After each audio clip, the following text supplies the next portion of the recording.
히브리서 1장 1절에서 3절입니다. 신약성경 제 성경은 353면 정도가 되겠습니다. 히브리서 1장 1절에서 3절까지 말씀입니다.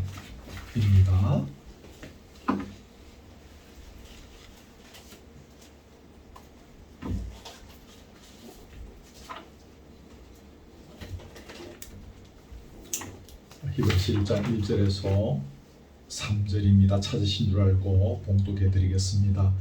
옛적의 선지자들을 통하여 여러 부분과 여러 모양으로 우리 조상들에게 말씀하신 하나님이 이 모든 날 마지막에는 아들을 통하여 우리에게 말씀하셨으니 이 아들을 만유의 상속자로 세우시고 또 그로 말미암아 모든 세계를 지으셨느니라.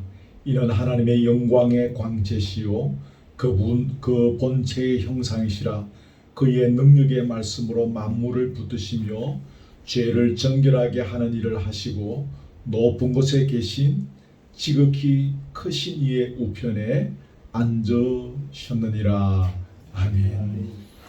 오늘은 사도신경에서 그 외아들 우리 주 예수 그리스도를 믿습니다라는 두 번째 문장에 대해서 시간이 허락하는 대로 잠시 생각해 보려고 합니다. 여러분 마음속으로 대답하십시오. 아시겠지만 질문합니다. 예수, 우리가 늘 부르는 예수가 무슨 뜻입니까? 예수가 무슨 뜻이죠? 마태복음 그 주부에 제가 잘못 져서 미가 1장 21절로 되어 있는데 마태복음입니다. 마태복음 1장 21절인데 자기 백성을 그들의 죄에서 구원할 자이시니라. 아시죠? 성경 읽으면 처음에 나오는 그 마태복음 1장에 있는 그 뜻입니다. 죄로 말미암아 죽을 수밖에 없었던 당신의 백성들을 구원해 주시기 위해서 성부 하나님께서 독생자 예수 그리스도를 이 땅에 보내주셨습니다. 그러므로 그분만이, 예수 그리스도만이 우리의 참 구주가 되시는 거죠. 그분 외에 어디에서도 우리의 구원자를 찾을 수가 없습니다. 천주교에서는 공식적으로 인정하는 성인들이 꽤 많습니다. 그 중에 우리나라 사람도 103명이 포함되어져 있다고 하는데 이분들을 성인이라 하고 이 성인들의 도움을 받아서 자기들이 나중에 천국에 갈 수 있다라고 그렇게 가르칩니다. 그러나 여러분 오직 예수 그리스도만이 우리의 유일한 구원자가 되시는 거죠. 이것이 우리의 고백에서 굉장히 중요한 고백이 되겠습니다. 그래서 사도신경을 고백하느냐 아니냐에 따라서 흔히들 이단이냐 이단 아니냐라고 구별을 한다고 그러는데 그렇습니다. 예수 그리스도만이 우리의 유일한 구원자이심을 믿는가? 이게 이제 굉장히 중요한 교리적인 포인트가 되겠습니다. 그러면 그리스도가 무슨 뜻입니까? 그리스도는 이게 이제 헬라어 표현인데 그리스식 표현이고 히브리식 표현은 여러분이 아시는 메시아와 그리스도는 같은 말입니다. 이 그리스도라는 이 말의 뜻은 기름 부음을 받은 자, 제가 주부에 적어놨죠. 기름 부음을 받은 자. 구약 시대는 여러분 아시는 기름을 붓는 예식들이 있었습니다. 대표적으로 왕을 세울 때, 선지자를 세울 때, 또 제사장을 세울 때 머리에 기름을 부어서 쭉 흘러내리게 하면서 그런 예식을 진행하고 그들을 세웠습니다. 그런 맥락에서 예수를 그리스도라 칭하게 된 이유는 그분이 우리의 왕이시고 선지자시고 제사장이시기 때문입니다. 구약시대에 왕을 세울 때 기름을 부었죠. 제사장을 세울 때 기름을 부었죠. 선지자를 세울 때 기름을 부었죠. 예수님이 우리의 왕이고 선지자고 제사장이시기 때문에 우리 예수님은 그리스도다. 기름 부음을 받은 자다. 그렇게 이해하시면 되겠습니다. 물론 아까 말씀드린 대로 구약 시대의 기름 부음을 할 때는 사람이 직접 머리에 기름을 부어서 흘러내리게 했습니다. 근데 예수님의 경우에는 세례 받으실 때 여러분 아시죠? 세례 받으실 때에 성부 하나님께서 성령님을 하늘로부터 뭐같이? 비둘기같이 내려보내셨다 그랬어요. 비둘기같이 내려보내셨다. 그때 하늘로부터 소리가 들렸죠. 이는 내 사랑하는 아들이요 내 기뻐하는 자라.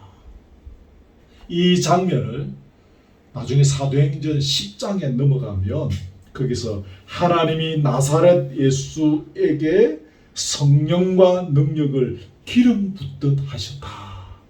사도행전 10장에 나옵니다. 이렇게 표현하고 있습니다. 참고하시기 바랍니다. 그러면 이제 좀 본론으로 넘어와서 오늘 그 외아들 우리 주 예수 그리스도를 믿습니다라는 이 두 번째 문장을 생각할 때 앞에서 말씀드린 대로 결국 그분의 직분에 대해서 살필 수밖에 없습니다. 선지자, 제사장, 왕.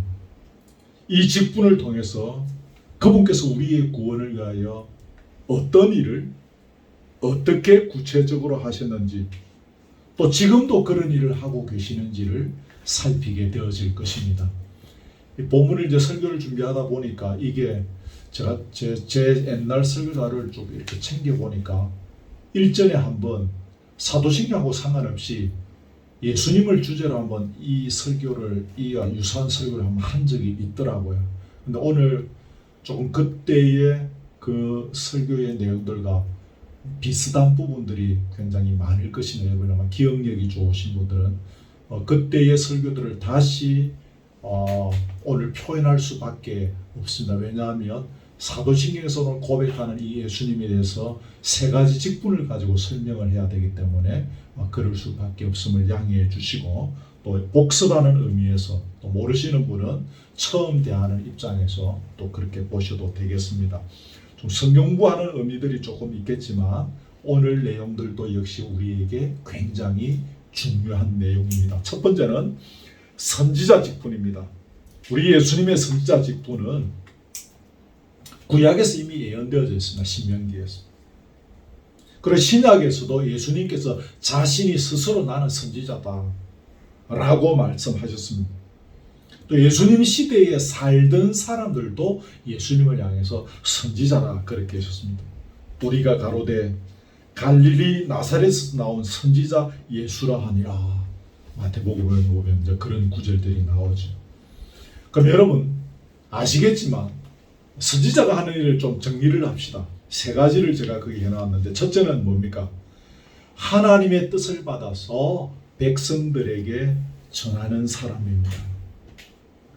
그럼 이게 이제 꿈 혹은 환상 혹은 이 언어를 피동적인 입장에서 제가 선지자라고 하죠. 피동적으로 제가 봤습니다. 하나님의 계시를 꿈, 환상, 언어를 통해서 능동적으로 내가 백성들에게 그 하나님으로부터 받은 것들을 전하는 것입니다. 이 누가 한다고요? 선지자가 하는 일들이다. 두 번째는 율법을 잘 해석해서 백성들로 하여금 죄를 회개하게 하고 또 이렇게 의의 길로 돌아오게 하는 역할을 하는 거죠. 회개하라 천국이 가까웠느니라. 예수님이 하신 이 말씀은 선지자로서의 아주 중요한 역할을 하신 것이죠. 구약에 보면 너희들 자꾸 이렇게 하면 포로로 끌려간다. 속히 회개하고 하나님께로 돌아오라. 이런 유사한 구절들을 우리가 흔히 볼 수 있는데 이 선지자가 하는 역할들이죠. 회개하고 주께로 돌아오라는 것입니다. 마지막 세 번째는 미래에 대한 하나님의 약속을 말하는 것. 이것도 선지자의 중요한 직무입니다. 내가 너희 민족을 반드시 회복시켜 줄 것이다. 내가 한 왕을 너희에게 세워줄 것이다. 또 내가 새 하늘과 새 땅을 보니 처음 하늘과 처음 땅이 없어졌고 바다도 다시 있지 않더라. 이거는 이제 요한계시록에 나온 이야기죠. 이런 미래에 있게 되어질 하나님의 약속을 말하는 것. 이것도 때로 선지자가 했던 중요한 직무였습니다. 그러면 넘어가서 예수 그리스도는 언제부터 이 선지자직을 수행해 오셨는가? 요게 중요한 겁니다. 자, 여러분, 첫째는 뭡니까? 구약 시대에는 하나님의 천사를 통해서 간접적으로 이 직분을 수행하셨다는 거예요. 간접적으로. 두 번째는 뭡니까? 이 땅에 내려오셔서 당신의 교훈과 행동을 통해서 이번에 어떻게 합니까? 직접적으로 이 직분을 수행하신 거죠. 제자들을 모아놓고 수천 명, 수만 명의 사람들을 모아놓고 말씀으로 교훈하셨습니다. 그리고 자신의 삶을 통해서 행동으로 발을 씻겨주시고 하시면서 행동으로 예수님은 이 직분을 수행하셨습니다. 그 다음에 하나가 있습니다. 세 번째는 땅에 계실 때에 세 번째는 뭐예요? 하늘로 올라가신 후에 성천하신 이후에는 그의 말씀, 여기서 그의 말씀은 뭡니까? 기록되어진 성경의 말씀이죠. 그죠? 말씀을 통해서 또 성령을 통해서 이 선지자직을 수행하고 계십니다. 기억하십시오. 성령을 통해서 수행한다는 것 꼭 기억하십시오. 그래서 성령을 통해서 우리에게 영감된 성경을 주셨습니다. 성령에 감동된 사람을 통해서 성경이 기록되어졌죠. 그 성경은 또 누가 받을 수 있습니까? 영감으로 그 말씀을 우리가 읽을 수 있는 것입니다. 우리가 문자적으로는, 문학적으로는 우리보다 성경을 훨씬 더 많이 본 사람들이 있습니다. 교인이 아니면서 예수 안 믿으면서. 아시겠지만 이어령 박사 같은 경우는 예수 믿기 전에 신약 성경을 수십 독 한 사람입니다. 신약 성경 정도는 주석서를 쓸 만큼 뛰어난 지적인 실력을 갖고 있어. 그러나 그 사람은 예수 믿지 않아서 그때까지. 물론 나중에 예수 믿으셨지만. 그래서 중요한 것이 뭡니까? 성경을 통해서 우리에게 말씀해 주시고 그 말씀해 주신 성경을 우리는 또한 성령의 영감을 통해서 그 말씀을 읽고 또 들으면서 우리의 것으로 받아들이게 되어지는 것입니다. 그러므로 여러분, 오늘 우리는 매 순간 그분께서 이 땅에서 무엇을 가르치셨는지 그리고 그분이 어떤 삶을 사셨는지 살피고 기억하고 생명처럼 소중히 여기고 가슴에 새기는, 가슴에는 어떻게 새겨진다 했습니까? 순종함으로 가슴에 새겨집니다. 제가 늘 강조드리는 성경 구절 여러분 아시죠? 빌립보서 2장 12절 항상 복종하여 두렵고 떨림으로 너희 구원을 이루라. 우리의 구원을 온전히 이루어 가기 위해서 두렵고 떨림으로 그분의 가르침을 목숨을 걸고 소중히 여겨야 하는 것입니다. 좀 저희들이 순수할 때, 예를 들면 초등학교, 제 기억에는 제가 초등학교 1학년 정도 선생님 그림자도 밟으면 되지 않다고 하는 그런 선생님을 참 귀하게 여겼을 때 선생님 말씀이 참 중요했습니다. 그 선생님의 말씀을 잘 듣고 따라가라고 가르쳐 주셨던 아버지, 어머니의 그 가르침도 참 중요했었습니다. 정말 그때는 제가 초등학교 1학년 때 참 순수했던 것 같아요. 제 기억에.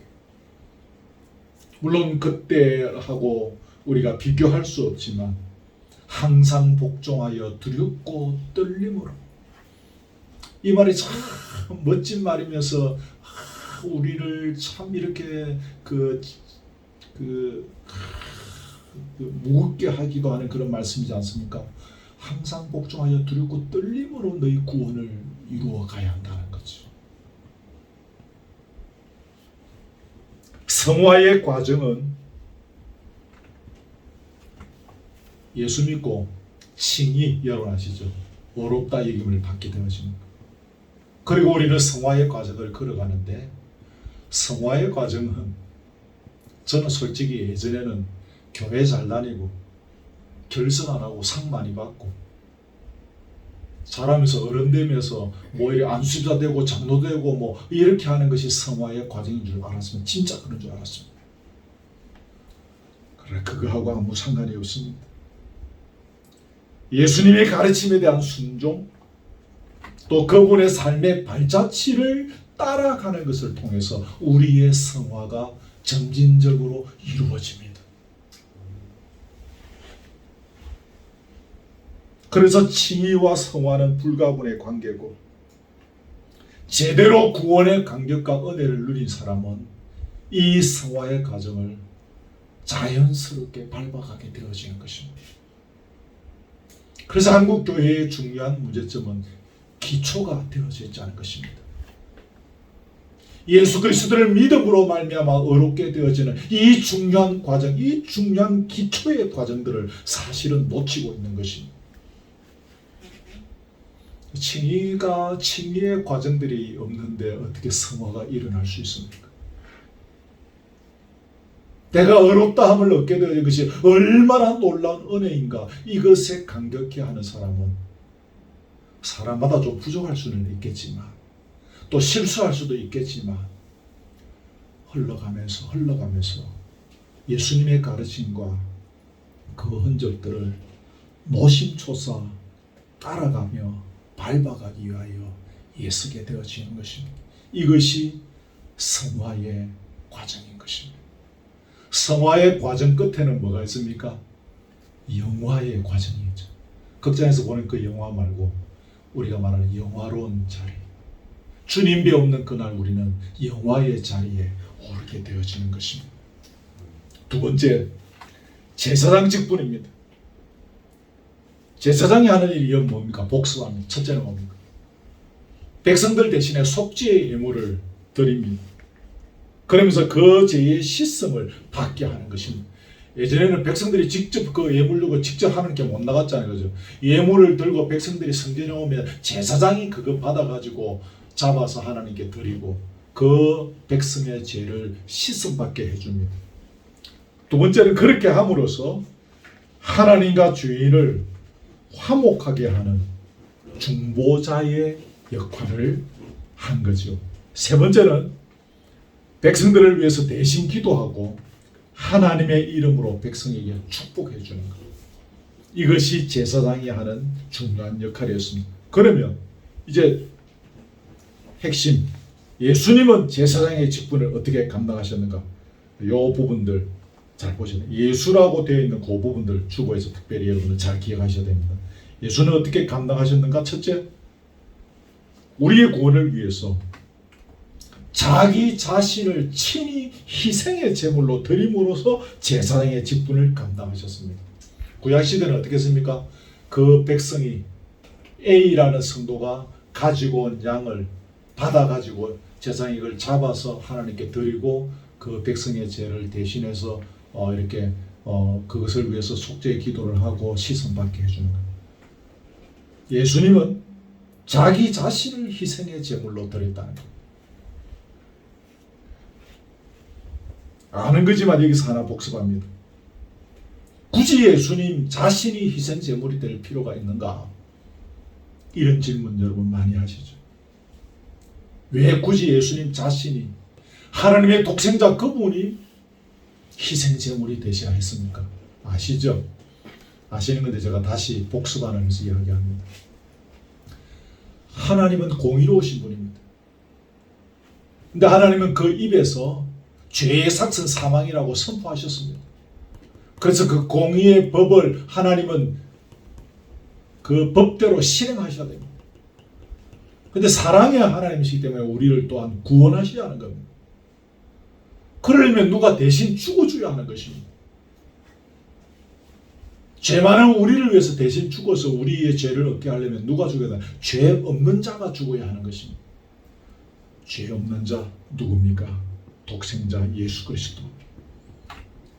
그분이 죽는 것 외에는 답이 없기 때문에 그분이 제사장이 되셔서 우리 대신에 희생제물로 주님께 드림이 되어졌다는 사실입니다. 그분이 어떻게 제사장의 직분을 감당하신가? 두 번째, 어떻게 감당하시는가? 변호자로서 우리를 위해서 기도하십니다. 제가 여기 주부에 적어놨는지 모르겠는데 로마서 8장 34절, 그는 하나님 우편에 계신 자요 우리를 위하여 뭐하는 자신이라? 간구하시는 자신이에요. 나중에 집에 와서 꼭 성경을 찾아보시고 기억하세요. 우리를 위하여 뭐하시는? 간구하시는 자신이라. 히브리서 7장 25절에도 보면요, 그가 항상 살아계셔서 그들을 위하여 뭐하십니까? 간구하십니다. 우리를 위하여 간구하신다. 언제요? 항상 살아계셔서. 요한일서 2장 4절, 만일 누가 죄를 범하여도 아버지 앞에서 우리에게 대언자가 있으니 곧 의로우신 예수 그리스도시라. 요 세 구절은 꼭 집어하셔서 한번 다시 성경 찾아서 옆에다가 메모해 놓으시면 좋겠습니다.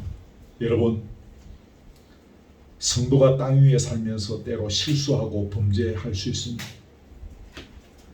사단은 우리의 제목을 들어 하나님 앞에 고발합니다. 하나님, 저 녀석이 저런 죄를 지었습니다. 하나님, 저기에 합당한 벌을 내려주십시오. 그때 그 사탄을 대항하여 우리의 대언자, 아까 대언자라 그랬죠. 갈로 열고 변호자라고 생각하시면 됩니다. 우리의 대언자, 우리의 변호자이신 예수 그리스도께서 피 흘리신 당신의 손을 들어 아버지, 성부 아버지죠, 간구합니다. 아버지, 내 손 못 자국 한번 보시고 이 피값으로 주고 산 나의 자녀이오니 저에게 한번 긍휼을 베풀어 주십시오. 이제 쉽게 이제 우리식으로 우리식의 버전으로 제가 설명하는 것입니다. 그렇게 예수님은 우리의 대언자가 되셔서, 우리의 변호자가 되셔서 그렇게 기도하시는 것입니다. 언제? 항상 살아계셔서. 거기 히브리서 7장 25절에 이 표현에서 그가 항상 살아계셔서.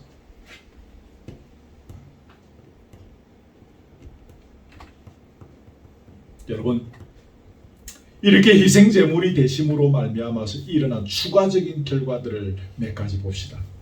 첫째는 뭡니까? 우리와 하나님과의 관계,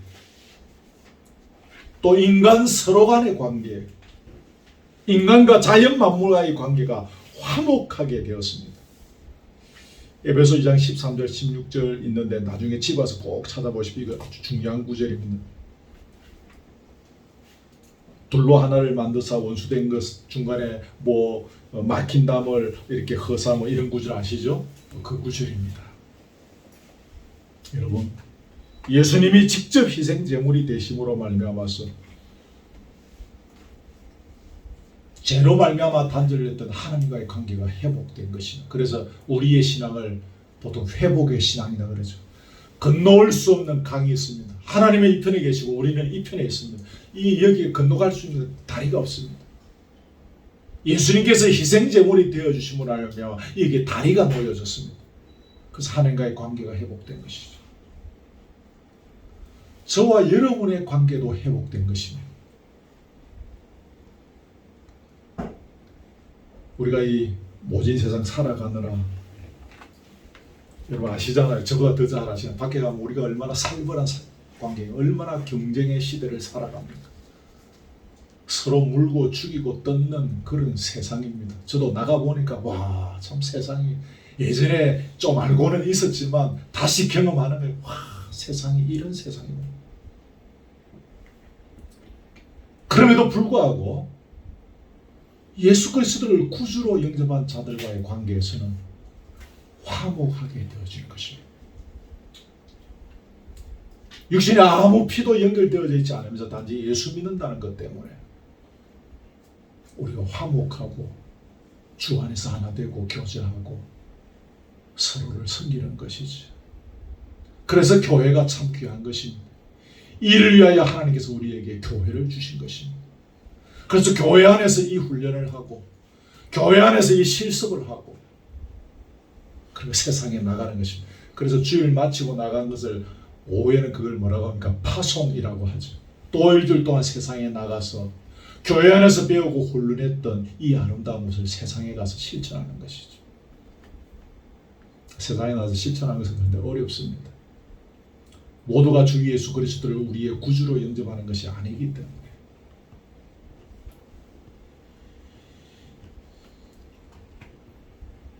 어쨌든 예수 그리스도를 우리의 구주로 진실로 영접한 자들의 삶 속에는 이런 놀라운 회복의 은혜가 있습니다. 하나님과의 회복, 우주 만물의 주인이신 우리의 모든 것을 주장하시고 당신의 모든 것을 아낌없이 퍼부어주신 하나님과 우리가 화목하게 되었을 때 그 누리는 은혜들, 이거 어떻게 다 설명할 수가 있겠습니까?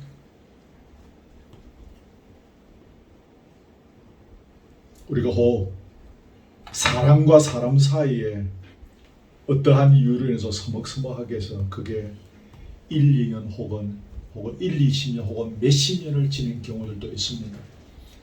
그러다가 어느 날 어떤 뜻밖의 어떤 계기를 통해서 그 관계가 회복되어질 때가 있습니다.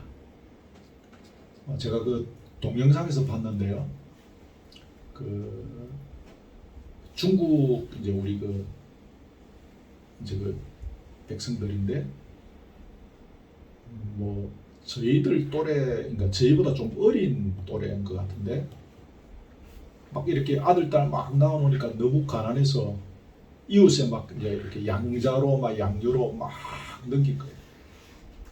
근데 그 막내딸 하나가 그 나이가 한 40 중반 정도 된 것 같은데 그때까지 바로 이웃에 있으면서 자기 친부모를 찾아가지 않았다는 거예요. 나를 양녀로 다른 집에 넘겼다는 그 악한 마음. 그래서 자기 아버지, 어머니, 또 그 일에 앞장섰던 할머니까지 용서할 수 없었다는 거예요.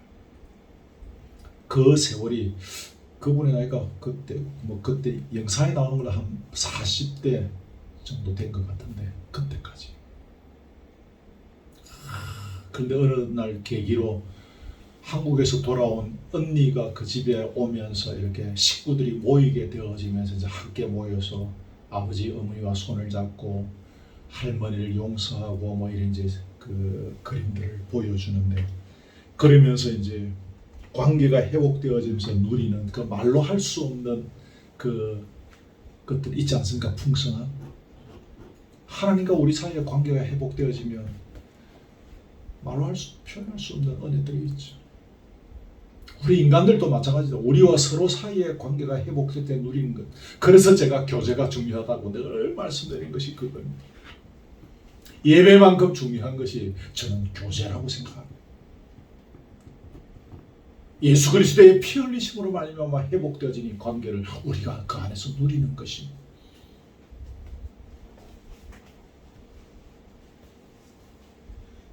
그 다음에 이 추가적인 어떤 그런 결과물 중에 두 번째는 뭡니까? 그리스도의 피의 공로로 말미암아서 우리는 은혜의 보좌 앞에 담대히 나아가게 되었습니다. 히브리서 4장 16절. 은혜의 보좌 앞에 담대히 나아갈 것이니라 그랬습니다. 은행의 문턱은 높지 마고 뭐 예전에 그런 말이 있습니다.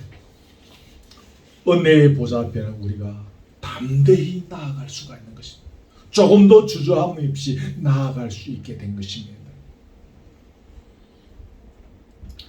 반복되어지는 중요한 표현이지만 예수 그리스도를 중간에 중요한 따옴표 표현 진실로 구주로 영접한 자는 누구든지 이 특권을 누릴 수 있습니다.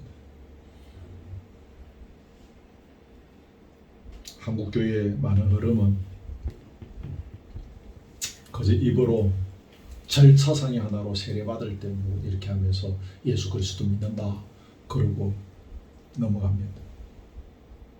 그래서 제가 진실로라는 말을 꼭 지금 여기에 넣었는데, 예수 그리스도를 진실로 구주로 영접한 자는 이 특권을 누릴 수가 있습니다. 세상은 나를 피하지요. 내가 공공한 처지에 처하면 처음에 몇 번 도와주는 척하다가 결국 나를 피합니다.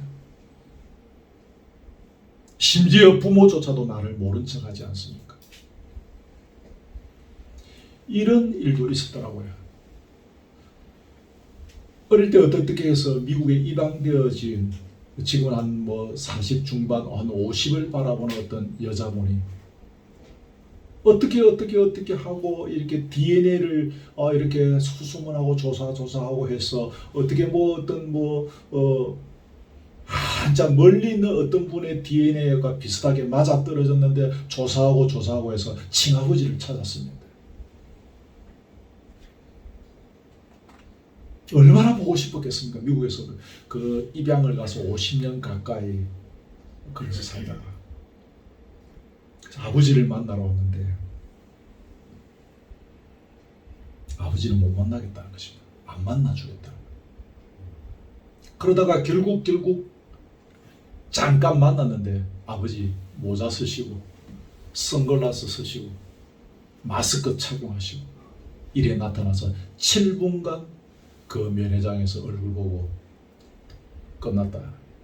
다시는 나를 찾지 말라고 가버렸다는 거죠.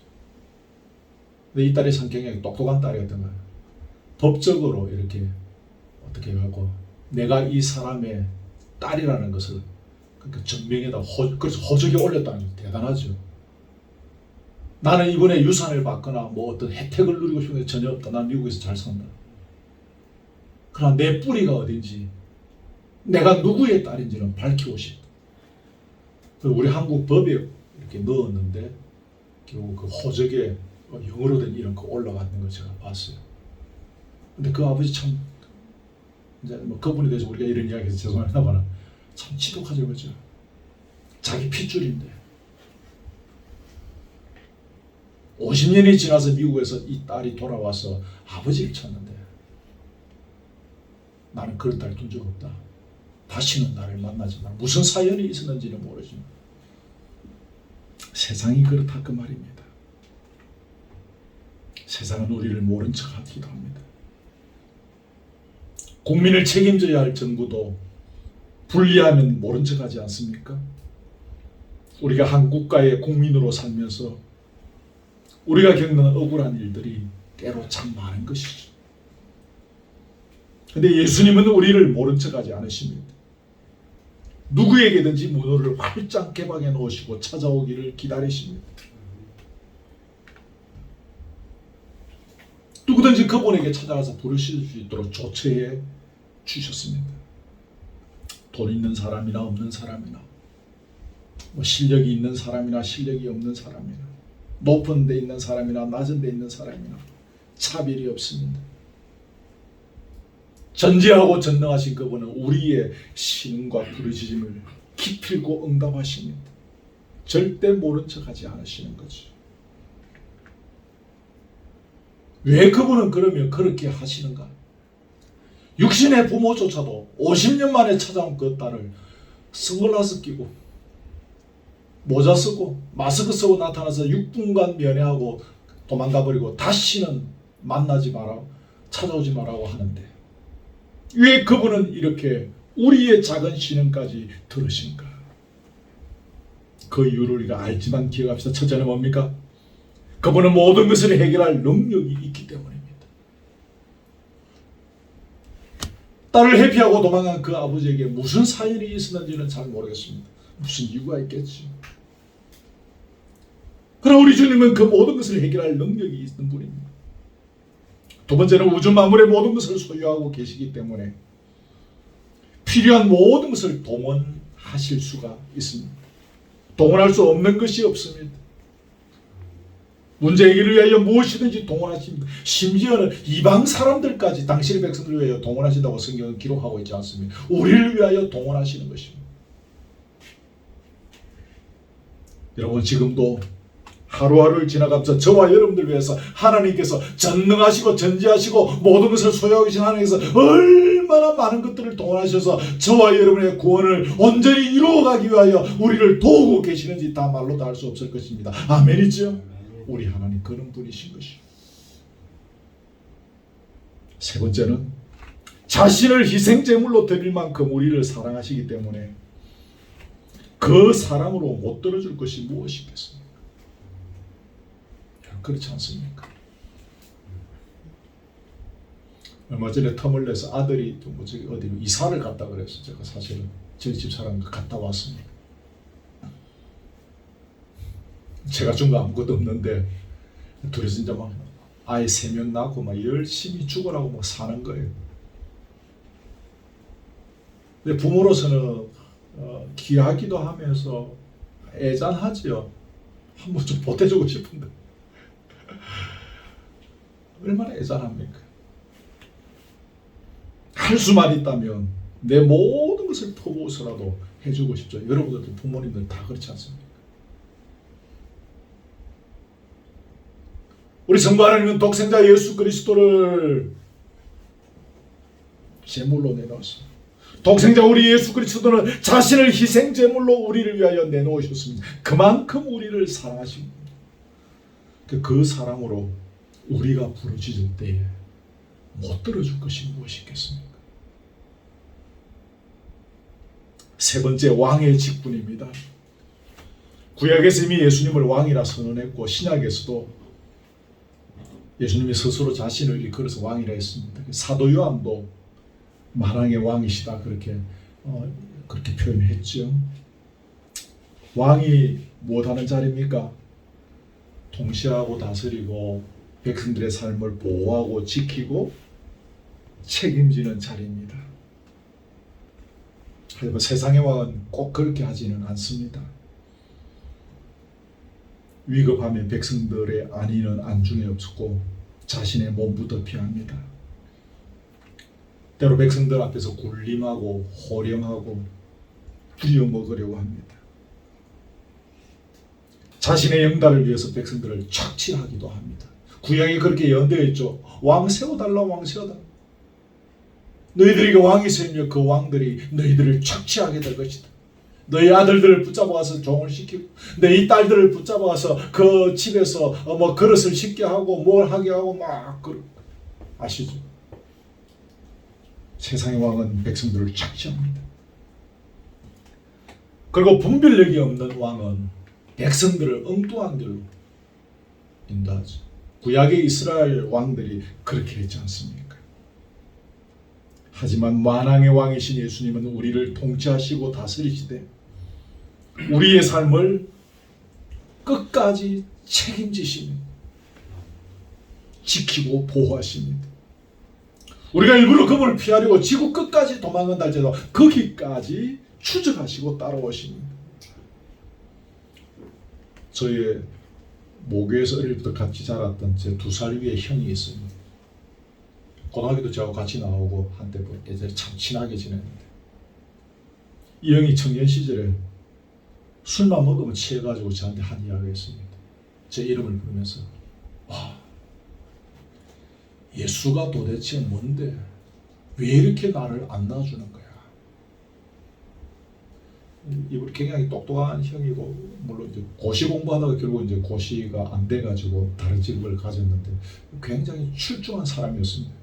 그 중학교 때 중학생 퀴즈왕이라는데 그 토성중학교를 대표해서 거기에 출전해서 굉장히 아주 그 박식한 그런 형이었습니다. 어릴 때부터 교회를 다녔습니다.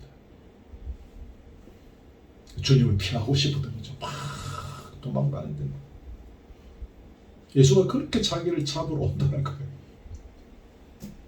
그 친하니까 저를 붙잡고 술이 취해서 그러는 거예요. 예수가 뭔데? 나를 이렇게 따라다니냐 이거예요. 왜 이렇게 나를 괴롭히냐 이거예요. 그런 이야기를 울면서 그 형님이 했던 기억을 지금도 기억합니다. 주님은 당신의 백성을 절대로 놓치지 않으십니다. 산장의 여인하시다. 아무도 날 찾는 이 없는 외로운 이 산장의 그 가요에 외로운 여인을 산장의 여인이다 그렇게 이야기하더라고요. 성경에 등장하는 대표적인 산장의 여인이 누굽니까? 하갈 하시죠. 그 베드로 그 아브라함과 이렇게 동침하고 아이 낳았던 사람. 그 도망가는 하갈, 그 고통 속에 외로움 속에 찢어서 갈 바를 알지 못하고 걸어가는 그 사람. 그런데 하나님은 거기까지 찾아가셔서 그를 추적하시고 그 사막 모퉁이에서 그를 만나 주셨던 분이 우리 주님이십니다. 늘 자주 드는 예지만 다윗이 아들을 피해서 도망갈 때 사울 임금을 피해서 도망갈 때는 어느 정도 우리가 이해가 됩니다. 그럴 수도 있겠다. 아들을 피해서 도망가는 건 얼마나 그 마음이 여러분 견디겠습니까? 아들의 칼에 맞아 안 죽어도 내가 스스로 우울증 걸려서 죽지 않겠습니까? 아들이 나를 잡으러 오고 아들이 나를 배신한 거지. 그 세월 속에서도 하나님은 다윗의 부르짖음을 들으시고 함께 하시면서 그의 생명을 책임져 주셨습니다. 우리 예수님이 그런 분이십니다. 우리 주님은 자신의 영달을 위해서 백성들을 부려먹거나 이용하거나 착취하지 않으십니다. 왜 절대로 그런 일이 없을까요? 마지막으로 그거 보고 마칩니다. 첫째는 그분은 당신의 백성을 위하여 하늘의 영광을 버리시고 벌레 같은 사람의 몸으로 이 땅에 내려오신 분이기 때문입니다. 본질상 하나님과 동등하신 그분이 그 엄청난 하늘 보좌의 자리를 우리를 위하여 내려놓으셨기 때문입니다. 그런 분이 우리를 끝까지 책임지지 않겠습니까?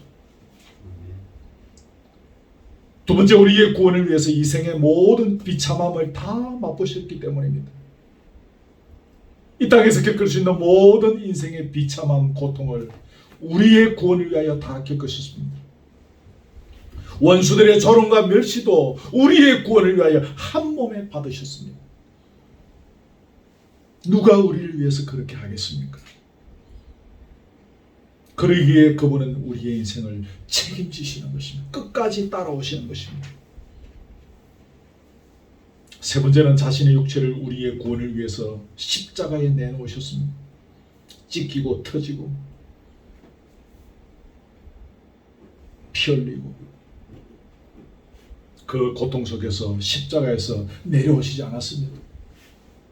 당신이 하나님의 아들이기도 한번 내려와봐 그랬죠.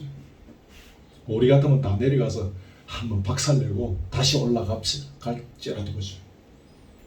그러나 그분은 우리의 구원을 이루기 위해서 그 고통 속에서도 결국 십자가에서 내려오지 않으셨던 분입니다. 그런 분이기 때문에 우리의 인생을 끝까지 책임지는 것이죠. 마지막 네 번째는 무덤으로 내려가셨죠. 무덤으로 내려갔다는 것은 성부 하나님의 아들이면서 그 성부 하나님과 분리되어진다는 것을 의미합니다. 아들에게 있어서 가장 끔찍한 고통은 아버지와 분리되는 것입니다. 우리의 구원을 위해서 그는 무엇을 어떻게 해줄 것이 없을 만큼 다 내어놓으셨습니다. 그러니 그분이 우리의 삶을 끝까지 책임지실 수밖에 없는 것입니다. 그런 분이 우리를 어떻게 착취하겠습니까? 어떻게 우리의 노동력을, 우리의 이런 재정을 그분이 착취하시겠습니까? 그분은 그러신 분이 아니신 것이죠. 말씀의 결론입니다. 여러분, 그리스도인이라는 것, 이것이 단순히 이 땅에서 예수 믿고 이 땅에서 잘 살다가 내세에 천국 가는 백성을 의미하는 거 아닙니다, 여러분. 기독교 신앙에서 그리스도인이란 말은 예수 그리스도 안에서 새로운 삶을 살아가는 것입니다. 예수 그리스도 안에서 새로운 운명의 길을 걸어가는 것입니다. 예수 그리스도 안에서 새로운 인생의 목표를 세우고 예수 그리스도 안에서 새로운 가치관을 가지고 그분의 사역에 동참하며 걸어가는 사람이 누구요? 그리스도인입니다. 마지막 단어만 기억하십시오. 그분의 사역에 동참하며 걸어가는 사람. 그분의 사역의 핵심적으로 세 가지 뭐였죠? 선지자, 제사장, 왕. 그 사역에 동참하며 가는 사람이 뭐라고요? 그리스도인. 오늘 다 잊어버리더라도 이것만 기억하고 가십시오. 오늘 우리는 그분이 선지자의 직분, 제사장의 직분, 왕의 직분을 감당하신 것을 바라보면서 그분의 가르침에 순종하며 말씀을 가슴에 새기며 그분의 흔적을 따라가는 진정한 그리스도인으로 서가야 할 것입니다. 그런 은혜가 저와 여러분의 남은 생애들을 통하여 펼쳐지기를 주님의 이름으로 축복합니다. 아멘. 자, 우리 말씀 생각하면서 찬송하겠습니다. 찬송가 87장, 예주님이 이것인 곳에서 찬송가 87장 찬송하겠습니다. 87장입니다.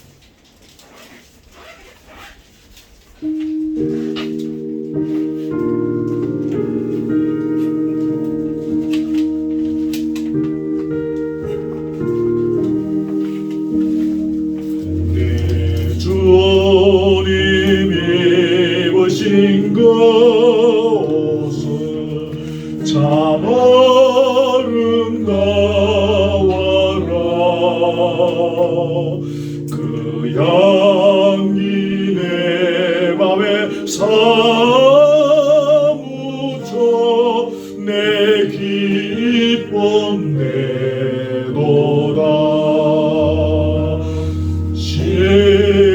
시온성보다 더 찬란한 저 천성 떠나서 이 세상 오신 예수님 참 내 구세주. 내 조는 선할인과 통을 다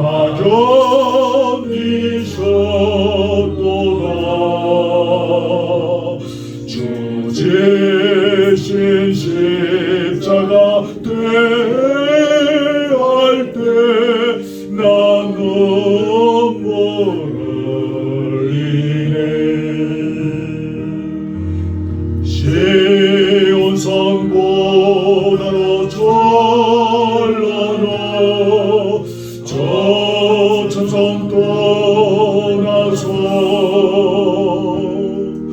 이 세상 오신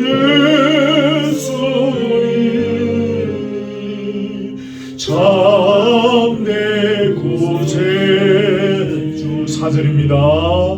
내 조린 영광의 옷 입고 문 열어주실 때 나 주님 나라에 나 주님 나라에 들어가 영원히 살겠네. 시온성보다 더 찬란한 저 천성 떠나서 이 세상 오신 예수님 참 내 구세주.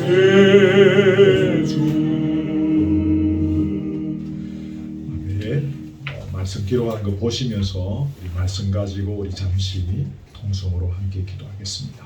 하나님 아버지 고맙습니다. 그 외아들 우리 주 예수 그리스도를 믿습니다라는 오늘 두 번째 문장을 가지고 주님이 주시는 음성을 듣게 해주시니 할렐루야. 우리 아버지 하나님 감사합니다. 이는 그가 자기 백성을 저희의 죄에서 구원할 자이심이라고 하셨습니다. 기름 부음을 받은 자로서 선지자로서 제사장으로서 왕의 직분을 감당하시기 위해서 이 땅에 오셨습니다. 그 하늘의 영광 버리시고 하나님과 동등되심을 그 본체의 아름다우심을 버리시고 벌레만도 못한 사람의 모양으로 누추한 이 땅에 내려오셔서 우리의 구원을 위하여 당신의 모든 것을 퍼부어 주셨습니다. 선지자로서 가르쳐 주셨고 특별히 몸으로 행동으로 우리에게 진리가 무엇인지를 말씀해 주셨습니다. 제사장으로서 당신을 직접 아버지 희생의 제물로 드리면서 그렇게 우리를 죄를 아버지 사하여 주시고 우리의 중보자가 되으시며 지금도 우리를 위하여 간구하시는 대언자로 서 계시는 사실을 발견합니다. 세상의 왕은 우리를 착취하고 우리를 모른 척하고 또 아버지 그렇게 불리하며 우리를 따돌리지만 만왕의 왕이신 예수님은 끝까지 우리의 인생을 책임지시는 전능하시고 사랑이 많으신 분이시니 오늘 다시 발견하게 되어지니 감사하고 감사합니다. 그리스도인이 무엇인지를 또한 말씀해 주시니 또한 감사합니다. 진실로 예수를 그리스도로 영접하는 저희의 인생의 걸음이 복되게 하시고 이 아름다운 성화의 거정을 복되게 걸어갈 수 있기를 원합니다. 선지자로서의 우리 예수님, 제사장으로서의 우리 예수님, 왕으로서의 우리 예수님의 걸어가신 그 길들을 우리가 기억하고 따라가며 순종하는 가운데 우리의 가슴에 하나님의 말씀을, 주님의 말씀을 새기는 은혜가 있게 하시고 이 걸음걸음들 통하여 너희는 참으로 그리스도인이라 이 시대에 참으로 소금과 빛이 되어지는 그리스도인이라 칭함을 받을 수 있는 귀한 그런 그래서 주께 영광이 되어지는 그런 되어지기를 원합니다. 우리 그루터기 교회가 그런 공동체로 서가기를 원합니다. 오늘 주님의 음성을 가슴에 새기며 기억해 하여 주시고 도전의 말씀이 되게 하시며 생명의 말씀이 되게 하시고 우리의 삶의 현장에 오늘의 말씀들을 구체적으로 어떻게 적용해야 될지 지혜를 더하여 주시옵소서. 하나님 아버지 고맙습니다. 오늘 사도신경의 두 번째 문장을 가지고 함께 나누었습니다. 부족하고 연약하기 짝이 없는 종의 입술로 증거한 것이기에 모자라는 부분들이 분명히 많이 있을 것입니다만 사랑 우리 교우들에게 성령의 충만함을 주시옵소서. 지혜를 다하여 주옵소서.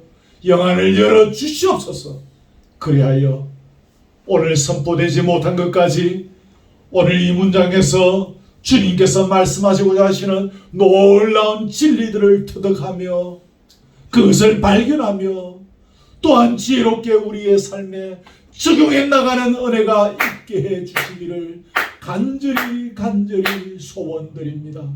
예수는 그리스도라 주님 말씀하셨고 우리가 이 진리를 믿는다고 하지만 돌아보니 부족함이 너무 많습니다.